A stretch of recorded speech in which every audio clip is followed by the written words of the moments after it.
And there's no scenes before that were that bad. And it really took me out of the movie to the point where I thought, like, is this a reshoot? Like, did they do this because they didn't think that the point of the movie was coming across well enough, so they redid it? That scene onward is when I noticed problems starting to pop up. Yeah. Another thing that you bring up that sort of hit you over the head with the hammer was the parallel, especially in the third one, which a lot of people have discussed, was mutants as homosexuals and that whole social message. Science fiction has always been more like respected or more, noteworthy if while it's doing science fiction, it's making commentary on society or social issues. Sure. The core of X-Men is humans hate mutants, but mutants are good enough to want to protect humans. Well, you can take that and make it that blatant where it's like, humans hate mutants. Yeah. And an individual viewer can apply anything they want to things. It needs to racism, sexism, homophobia, whatever. Right.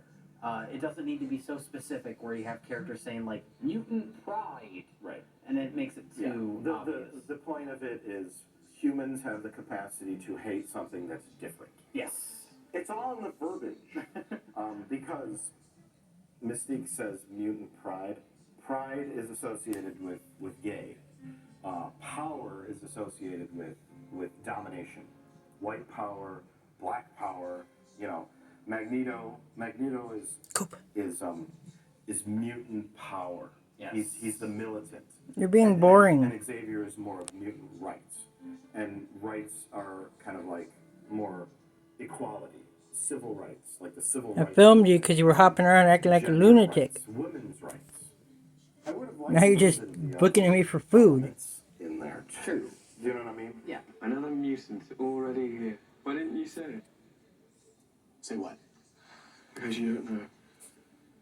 I am so terribly sorry. Hank? And he's like, well, There you I go. didn't ask, so I didn't tell. Didn't ask, so I didn't tell.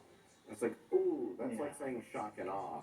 Yeah. Like, shock and awe is clearly labeled towards Bush. The intolerant bigot take gay people. Right. No, just leave it alone. Just have Let them be mutants.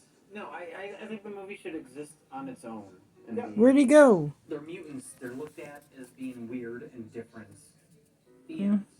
Because we get it without it. Yeah. We get it without the hammer. All the performances are very good in the movie, aside from January Jones.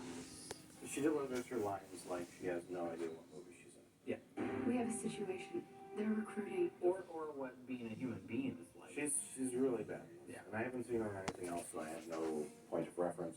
But her lines are like nails on a chalkboard. Like, wow. Yeah. There is no. It comes off like when an athlete hosts Saturday Night Live. Yes. That sort of acting. That's a good analogy. And another thing we should kind of talk about is, at some point I noticed that